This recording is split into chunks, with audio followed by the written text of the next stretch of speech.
출애굽기 3장 내가 너를 보내요라는 제목으로 말씀 전하겠습니다. 본문에서는 이스라엘의 일상을 설명하고 있습니다. 무엇인가? 학대입니다. 누가 학대를 좋아할 것인가? 아무도 없습니다. 그런데 이스라엘은 날마다 학대를 당하게 됩니다. 왜 그러느냐? 이스라엘은 세상에서 힘이 없습니다. 그래서 이스라엘은 애굽의 위협 앞에 굴복하게 됩니다. 그런데 누구는 이에 대하여 저항합니다. 누구냐? 바로 모세입니다. 모세를 보면 특이합니다. 그는 애굽의 왕자입니다. 그럼에도 모세는 애굽을 위해서가 아니라 이스라엘을 위하여 노력하게 됩니다. 이것은 단순한 영웅 심리가 아닙니다. 오히려 그의 진심이었습니다. 그런데 모세는 이 일에 대하여서 실패하게 됩니다. 더 놀라운 것은 아무도 그를 도와주지 않습니다. 오히려 이스라엘조차 모세를 고발하게 됩니다. 그래서 모세는 애굽을 떠나 멀리 도망가게 되고 또한 자신을 철저하게 숨기며 살아가게 됩니다. 그렇게 모세는 이 땅에서 잊혀져가는 존재로서 지내게 됩니다. 그런데 하나님께서는 모세의 진심을 알고 있었고 마침내 하나님이 모세에게 임하게 됩니다. 이제부터 모세가 무엇을 할 것인가? 모세는 도망가지 않습니다. 그리고 모세는 숨지도 않습니다. 어떠하느냐? 이제는 모세의 목적지가 지금의 미디안 땅이 아닐 것입니다. 오히려 모세의 목적지는 앞으로의 가나안 땅이 되어지게 됩니다. 이 모든 일을 누가 정하시느냐? 그것은 사람이 아니라 바로 하나님입니다. 신자는 하나님의 부르심에 대하여 감사합니다. 아직 그의 인생이 끝이 난 것이 아닙니다. 오히려 새로운 시작이 되어지게 됩니다. 이처럼 신자는 지금에 안주하지 않습니다. 만일 신자가 지금에 안주하게 되면 그는 분명 심각한 대가를 지불할 것입니다. 그게 무엇인가? 후회입니다. 사람은 무슨 일이든지 선택하게 되고 그리고 사람은 그 선택의 결과에 대하여서 받아들이게 됩니다. 특별히 신자는 후회가 없는 삶을 택해야 될 것입니다. 6절에 보게 되면 하나님께서는 자신에 대하여서 아브라함, 이삭, 야곱의 하나님이라고 소개합니다. 그들을 살펴보면 어떠하느냐? 아브라함, 이삭, 야곱에게는 공통점이 있습니다. 어떠하느냐? 하나님은 아브라함에게 너는 너의 본토, 친척, 아비 집을 떠나서 내가 너에게 지시하는 땅으로 가라라고 이야기합니다. 그리고 하나님은 이삭에게 너는 애굽에 내려가지 말고 내가 너에게 지시하는 땅에 거하라고 이야기합니다. 그리고 하나님은 야곱에게 너는 일어나 베델로 올라가서 거기 구하며 제단을 쌓으라고 이야기합니다. 모두 다 하나님께서 갈 길을 제시하게 되고 그들은 하나같이 순종하게 됩니다. 이처럼 신자는 하나님의 말씀에 복종하고 이를 통하여서 신자는 하나님의 권위를 드러내게 됩니다. 요한복음 21장에 보게 되면 베드로가 부활하신 예수님을 만납니다. 사실 베드로는 너무나도 부끄럽습니다. 왜냐? 자신의 잘못, 나는 예수님을 부인한 자라는 것을 알고 있습니다. 그래서 베드로는 예수님 앞에서 도망가고 싶지만 도망가지 아니하게 됩니다. 그 이유가 무엇인가? 예수님이 그를 기다리고 있기 때문입니다. 앞서 예수님은 너희가 나를 버리리라라고 이야기합니다. 이어서 예수님은 그러나 내가 살아난 후에 너희보다 먼저 갈릴리로 가리라. 너희를 거기서 다시 만날 것을 이야기하시게 됩니다. 그래서 베드로는 예수님의 부르심 앞에 나아가게 되고 드디어 베드로가 예수님을 만나게 됩니다. 과연 예수님께서 어떠하시느냐? 예수님은 베드로를 미워하지 않았습니다. 오히려 예수님은 베드로를 따뜻하게 맞아주게 됩니다. 무엇인가? 예수님은 미리 불을 준비하고 미리 양식을 준비하게 됩니다. 그러자 베드로는 몸을 녹이게 되고 배고픔을 달래게 됩니다. 이처럼 예수님은 그의 자격을 박탈하지 아니하였고 또한 그의 나약함을 들추어내지도 않았습니다. 오히려 예수님은 한결과 같이 사랑으로 품어주시게 됩니다. 우리는 하나님의 말씀을 붙들고 살아가게 됩니다. 따라서 우리는 넘어지지 아니하고 무너지지 아니하게 됩니다. 오히려 우리는 다시금 일어서게 되고 앞으로 전진해 나아가는 힘을 얻게 됩니다. 하나님께서는 말씀 가운데 멸망을 계획하는 것이 아닙니다. 오히려 하나님은 말씀 가운데 평안을 계획하시게 됩니다. 예레미야의 하나님은 너희를 향한 나의 계획은 재앙이 아니라 평안이라고 이야기합니다. 여기서 주목할 것은 그 이유가 중요합니다. 어떠하느냐? 하나님께서는 너희가 전심으로 나를 찾고 찾으면 나를 만나리라라고 이야기합니다. 너희를 향한 나의 계획은 평안인데 너희가 어떠할 것인가? 나를 전심으로 찾고 찾아라. 우리가 하나님을 찾고자 하게 되고 두드리게 되면 그때에 비로소 문이 열리게 됩니다. 그리고 우리는 하나님의 은혜로 말미암아 즐거워하게 됩니다. 그런가 누구는 노력하지 아니하게 됩니다. 대신 그는 구경하면서 원망만 이어가게 됩니다. 우리는 불신앙의 악순환을 과감하게 끊어야 됩니다. 예를 들어 광야에서 양식이 없을 때에 이스라엘이 무엇하느냐? 이스라엘은 부르짖지만 하나님을 향하여서 간구하지는 않았습니다. 오히려 그들은 원망하기에 바쁘게 됩니다. 그런데 모세는 무엇하느냐? 모세 역시도 양식이 필요한 그때에 양식을 구하면서 기도하게 됩니다. 그러자 하나님께서는 모세가 원하고 그들이 바라는 양식을 베풀어 주시게 됩니다. 그것이 단지 하루 이틀이 아니라 40년 동안 날마다 부어주시는 은혜 가운데 살아가게 됩니다. 특별히 하나님은 목적하신 가나안 땅에 이르기까지 그들을 보호하시게 됩니다. 따라서 우리는 어디서든지 하나님을 바라보게 됩니다. 그리고 우리는 어느 순간에서든지 하나님과 교제하게 됩니다. 데살로니가 전서에 보게 되면 너희는 범사에 감사하라라고 알리고 있습니다. 이처럼 신자는 모든 일 가운데 감사합니다. 특별히 결핍이라 할지라도 그것은 우리에게 고난이 될 수가 없습니다. 오히려 결핍은 신자에게 있어 하나님이 채워주실 것을 확신하는 기회가 되어지게 됩니다.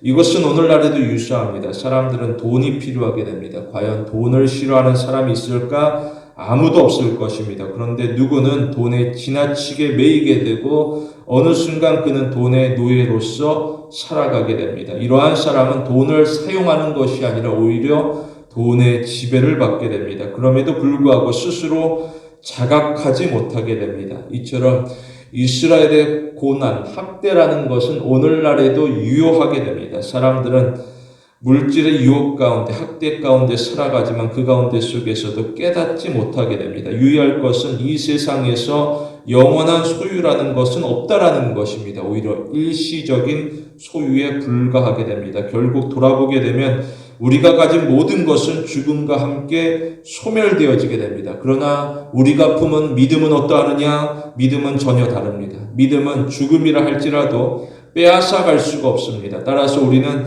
자신의 계획에 의존하는 것이 아니라 하나님의 이끄심을 소원하게 됩니다. 그러면 우리는 하나님께서 예비하신 안전한 처소에 도달할 것입니다. 우리는 하나님의 조건 없는 사랑에 대하여서 믿음으로써 나 자신을 온전히 맡겨야 될 것입니다. 본문에서 두 가지로 봅니다. 첫째로 신자는 사명을 피하지 않습니다. 본문에 보게 되면 하나님께서 앞날을 계획하시게 됩니다. 무엇인가? 하나님께서는 이스라엘의 간구를 들으시게 됩니다. 그리고 하나님은 이스라엘의 고통을 보시게 됩니다. 따라서 하나님께서 그들 가운데 간섭하시게 됩니다. 그러면서 뭐라고 하느냐? 이는 내 백성이라고 표현합니다. 하나님은 내 백성 이스라엘을 애굽에서 건지고 또 나아가 그들을 가나안 땅까지 인도하게 됩니다. 특별히 하나님은 이 귀한 사명을 누군가에게 맡기고자 하게 됩니다. 그가 누구인가? 바로 모세입니다. 그러자 모세가 뭐라고 하느냐? 모세는 주저하게 됩니다. 모세는 하나님을 향하여서 내가 누구이기에 바로에게 갈 것이고 또한 이스라엘 자손을 애굽에서 인도하여 낼 수 있겠느냐라고 말하게 됩니다. 모세가 바라보기에 하나님의 의도라는 것은 좋습니다. 이 의도에 대하여서 모세가 응원하게 됩니다. 그러나 모세가 보기에 이 일을 감당할 사람은 내가 될 수는 없습니다. 그래서 모세는 물러서게 됩니다. 왜 그러하느냐? 나와 바로를 비교하기 때문입니다. 나는 여전히 목자로서 무명에 가까운 이름 없는 자로서 살아가는 자입니다. 특별히 내가 돌보고 있는 이 양 역시도 나의 양이 아니라 장인의 양을 돌볼 뿐입니다. 그러면서 모세는 주인의 눈치를 살펴보게 됩니다. 또 나아가 모세는 자신의 무능함을 날마다 경험하게 됩니다. 이처럼 모세는 사회의 밑바닥에서 고생을 이어가고 있습니다. 그런데 바로는 어떠하느냐? 바로는 권력자입니다. 그는 유명한 사람입니다. 그는 군대를 거느리게 되고 그 군사들은 용감하게 됩니다. 그래서 바로가 무슨 일이든 지시하면 홍해 앞에서도 들어가라라고 명령하게 되면 그들은 아무리 두려워할지라도 이 바로의 지시를 따라서 무슨 일이든지 행하고자 노력하게 됩니다. 이처럼 바로는 세상에서 눈치를 보지 않습니다. 오히려 바로는 자신의 능력을 과시하게 됩니다. 바로는 가장 높은 자리에서 지휘하게 됩니다. 따라서 하나님의 계획이라는 것은 대단히 위험해 보이고 불가능해 보이게 됩니다. 이처럼 모세가 처음부터 실망하면서 절망하게 됩니다. 분명 하나님께서는 위대하십니다. 이 사실을 부인할 수 없습니다. 그러나 그 일을 감당할 나를 돌아보면 어떠하느냐? 내 자신이 너무나도 미약하기 때문에, 마치 어린아이와 같은 존재로서 작고 연약하기 때문에 나는 할 수 없다라고 미루게 됩니다. 이것이 비단 모세뿐인가? 그렇지 않습니다. 이스라엘도 동일하게 됩니다. 이스라엘 역시도 하나님의 계획에 대하여서 안 된다라고 판단하게 됩니다. 그래서 이스라엘이 하는 말은 우리를 가만히 내버려 두라라고 말하게 됩니다. 신자는 사명에 앞서 마음의 준비를 하게 됩니다. 현실이라는 것은 무겁게 됩니다. 어느 정도냐? 누구는 변화를 원하지만 또 나아가 변화를 거부하게 됩니다. 그는 과거가 자신의 기준이 되어지게 됩니다. 다시 말해 그는 과거에 붙잡혀 살아가게 됩니다. 마치 어린 유아 시절에 그저 머물게 되는 신앙의 유년기에 멈추어 서게 됩니다. 그러나 하나님께서는 우리를 위하여서 큰 일을 준비하시게 됩니다. 사람이 보기에 인생이 불공평해 보이게 됩니다. 그래서 누군가는 쉽게 포기합니다. 그러나 하나님께서는 신앙 가운데 속에서 결단하는 자를 기뻐하시게 됩니다. 신자는 하나님의 손에 붙들려야 됩니다. 시편에 보게 되면 예배자는 주께서 생명의 길을 내게 보이셨다라고 말합니다. 이어서 예배자는 주의 앞에는 기쁨이 충만하다라고 고백하게 됩니다. 내게 주신 생명의 길 가운데 주님 앞에 이르렀을 때 그 기쁨을 삼아하면서 나아가게 됩니다. 이처럼 신자는 용기를 가져야 됩니다. 요한복음 21장에 보게 되면 부활하신 예수님께서 베드로를 격려하실 때 뭐라고 그러느냐? 예수님께서는 나의 양을 돌보라고 이야기합니다. 베드로는 이 일이 매우 부담되어지게 됩니다. 이 양들은 내 양이 아니라 주님의 양이 되어지게 됩니다. 주님의 눈치를 볼 것이고 또 나아가 너무나도 많은 신경을 써야만 됩니다. 특별히 양이라는 존재가 어떠하느냐? 양은 매우 연약하여서 무방비 상태화라고 표현할 수 있습니다. 그리고 양은 시야가 제한되어서 방황하게 되고 심지어 길을 잃고 헤매이는 경우가 다수에 이르게 됩니다. 그러할 때에 맹수가 나타나면 그 양의 생명은 위험에 처하게 됩니다. 따라서 양에게는 목자가 반드시 필요할 것이고 목자는 양에게 온종일 관심을 기울여야 됩니다. 때로는 목자가 양을 위하여서 맹수와 목숨을 걸고 싸워야 되는 상황에 이르기도 합니다.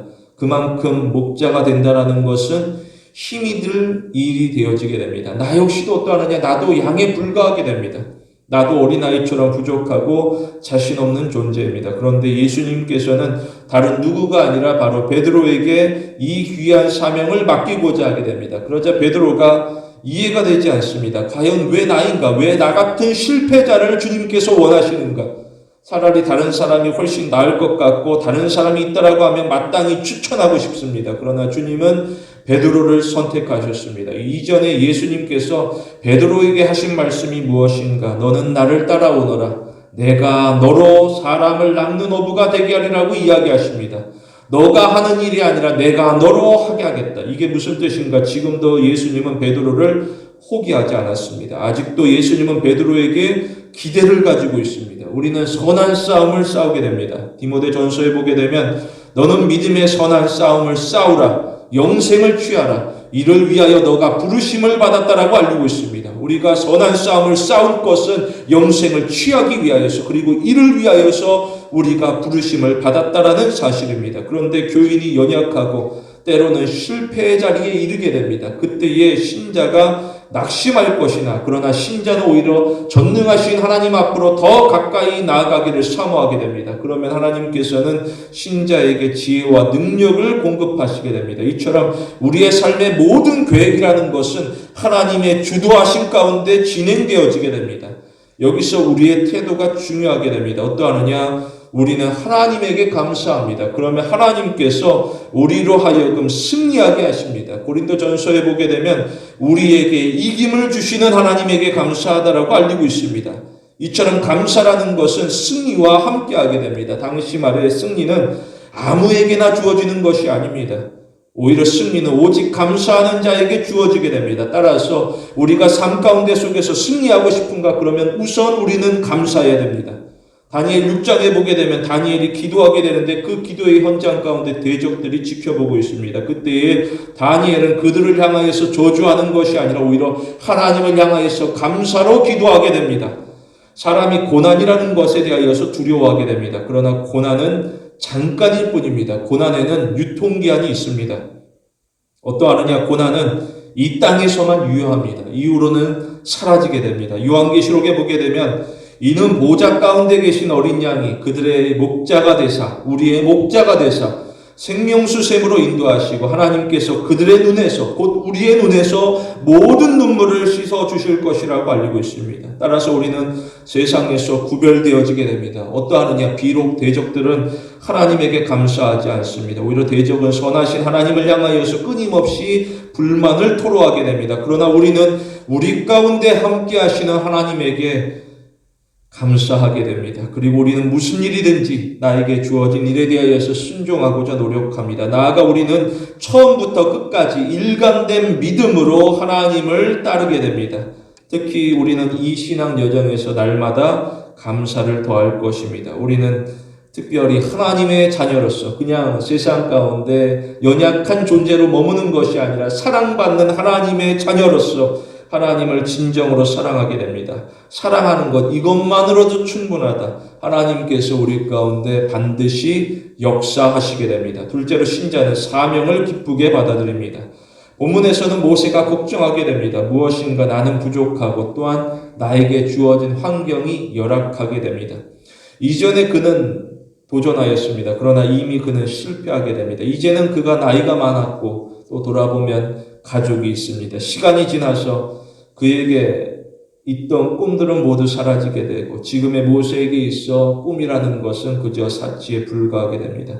오히려 평범하게 살아가는 것 그것조차도 쉬운 일이 아닙니다. 매일의 일상이 고단하게 됩니다. 비록 이전에는 왕궁이었지만 이후로는 미디안 광야입니다. 처음에는 이 광야가 어색하고 낯설었지만 시간이 지나 이제 겨우 익숙해지게 됩니다. 특별히 모세는 이민자로서 그리고 망명자로서 살아가게 됩니다. 이게 무슨 말인가? 혹시나 애굽에서 모세를 알아보게 됩니다. 또는 누군가가 모세의 과거를 알게 됩니다. 그러면 밀보할 것이고 그 즉시로 모세는 끌려갑니다. 그리고 그는 감옥에 갇혀서 채찍을 맞으며 고문을 당할 수도 있습니다. 모세는 항상 긴장하게 되고 매일 모세는 불안 가운데 속에서 살아가게 됩니다. 심지어 잠을 제대로 이룰 수 없는 날에 이르기도 합니다. 이처럼 모세에게는 안 되는 이유들이 너무나도 많습니다. 특별히 이전의 모세는 너무나도 성급하였고 이제는 모세가 너무나도 위축되어지게 됩니다. 신자는 나의 상황 가운데 속에서 두려워하기보다는 나의 상황을 뛰어넘어서 전능하신 하나님을 믿고 신뢰할 것입니다. 하나님이 어떠하느냐? 하나님이 이 세상을 다스립니다. 따라서 신자는 이 세상에서 신앙으로 말미암아 마주하는 위험에 대하여서 기꺼이 감수하게 됩니다. 그런데 누구는 하나님을 따른다라고 하지만 위험은 거부합니다. 특별히 그는 불평하면서 하나님을 탓하기도 합니다. 불평이라는 것은 죄인의 특징이 되어지게 됩니다. 아담이 어떠하느냐? 아담이 선악과를 먹고 하나님 앞에 범죄함으로 말미암아 그는 자신에 대하여서 죄를 고백하며 회개하기보단 오히려 그의 손가락을 하와에게 가리키고 또 나아가 하나님을 가리키며 탓하게 됩니다. 이 모든 것은 나의 잘못이 아니라 전적으로 누군가의 잘못이고 하나님의 잘못이 되어진다라고 원망하게 됩니다. 이 모습은 이스라엘도 동일하게 됩니다. 나는 잘못이 없고 오히려 순진한 자를 꼬드기게 됩니다. 오히려 악한 자가 나를 속이게 되는데 여기서 악한 자가 누군가 바로 바로왕이 아니라 모세가 되어지게 됩니다. 그래서 이스라엘은 모세를 탓하게 되고 또 나아가 이스라엘은 그를 부르신 하나님을 탓하게 됩니다. 오히려 그들은 애굽 앞에서는 한마디 말도 하지 못하면서 하나님 앞에서는 악한 말을 쏟아내게 됩니다. 오히려 그들은 하나님의 인도를 따라가면서도 여전히 그 마음 가운데 속에서는 애굽을 그리워하는 마음을 감출 수가 없습니다. 따라서 사역이라는 것은 매우 힘들고 고단합니다. 그런데 모세를 살펴보면 어떠하느냐? 모세는 온유한 사람입니다. 민수기에 보게 되면 이 사람 모세는 온유함이 지면의 모든 사람보다 더하더라라고 알리고 있습니다. 그러나 이러한 모세조차도 이스라엘의 불신앙에 대하여서는 서서히 탈진해 가게 됩니다. 신자는 서로 간에 응원합니다. 그리고 신자는 서로에 대하여서 함부로 비방하지 않습니다. 그런데 누구는 잘잘못을 따지면서 불평하기도 하고 또 나아가 상대를 깎아내리는 일을 주저하지 아니하게 됩니다. 왜 그러하느냐? 불평하는 것은 쉽고도 편한 길이 되어지기 때문입니다.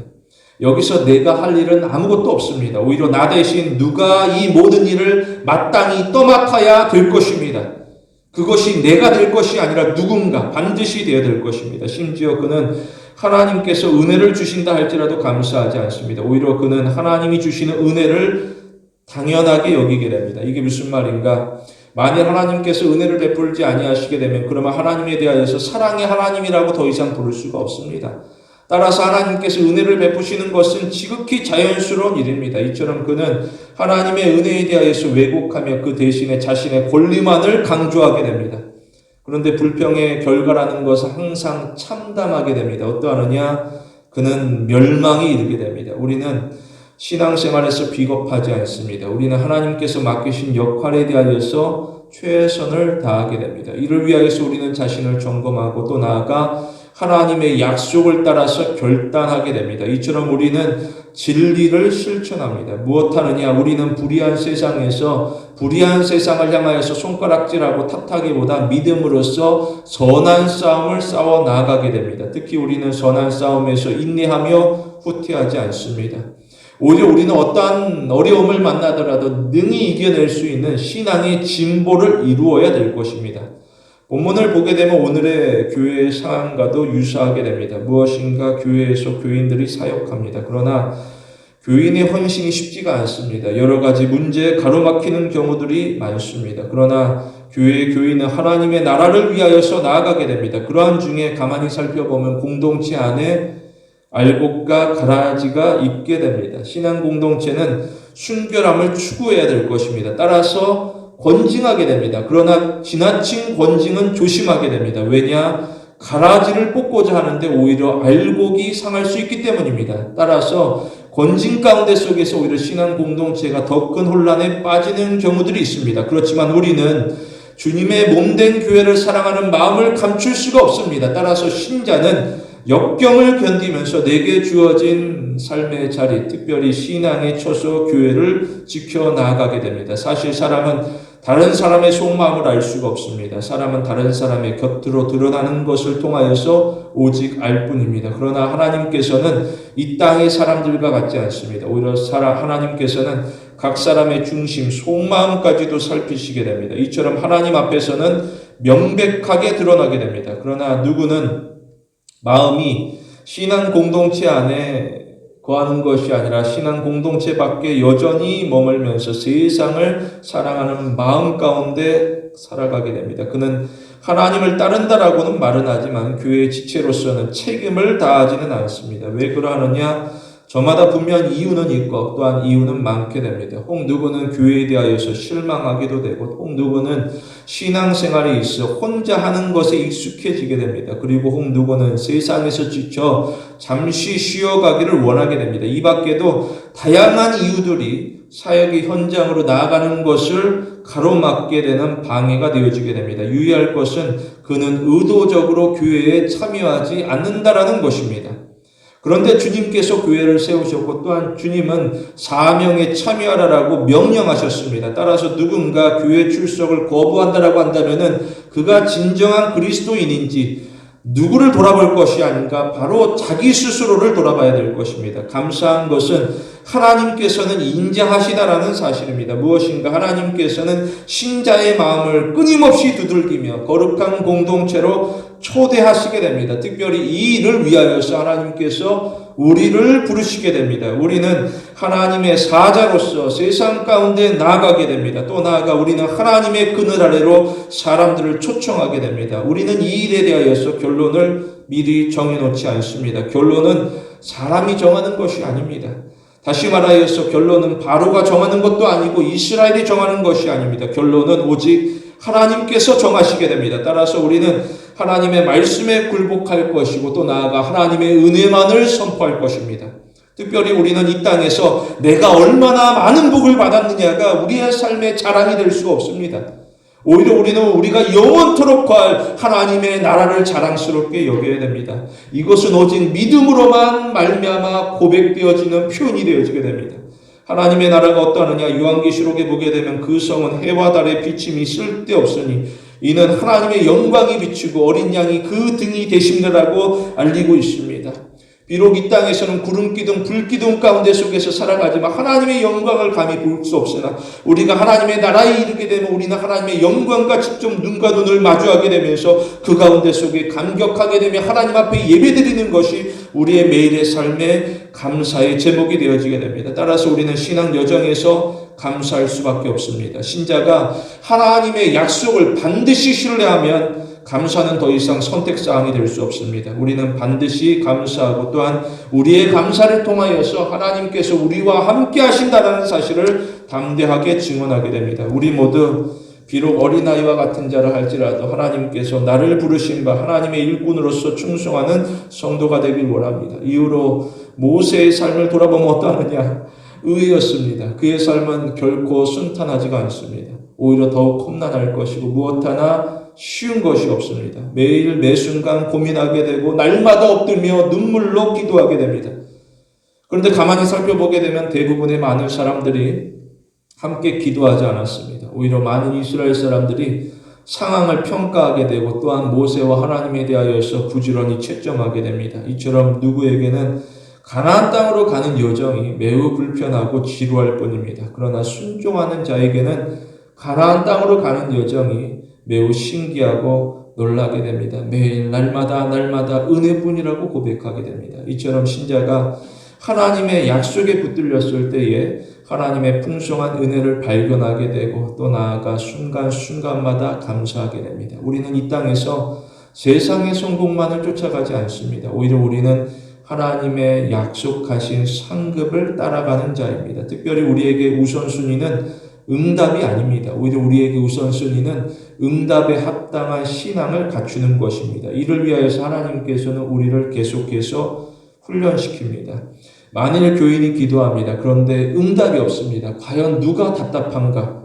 사람이 답답한 것이 아닙니다. 오히려 하나님께서 답답하십니다. 왜 그러하느냐? 이미 하나님께서는 모든 준비를 마치셨는데 그런데 교인이 미적거리게 됩니다. 그런 중에서도 하나님께서는 오래 참으시며 천하보다 귀하게 우리를 아끼시고 사랑하시게 됩니다. 우리는 하나님의 사랑으로 다듬어지게 됩니다. 우리는 진정 복 있는 사람이 되기를 강구하게 됩니다. 과연 복 있는 사람이 누구인가? 세상에서는 소위 잘 먹고 잘 사는 사람입니다. 그렇다라고 하면 세상의 관점에서는 바로 왕이야말로 복 있는 사람이라고 할 수 있습니다. 반면에 모세는 복 없는 사람이라고 칭할 것입니다. 그런데 어느 교인이 바로 왕을 가리켜서 복 있는 사람이라고 말할까? 아무도 없을 것입니다. 모세가 어떠하느냐? 모세는 하나님의 말씀을 늘 가까이 하는 자로서 우리가 바라봤을 때에 모세야말로 진정으로 복 있는 사람입니다.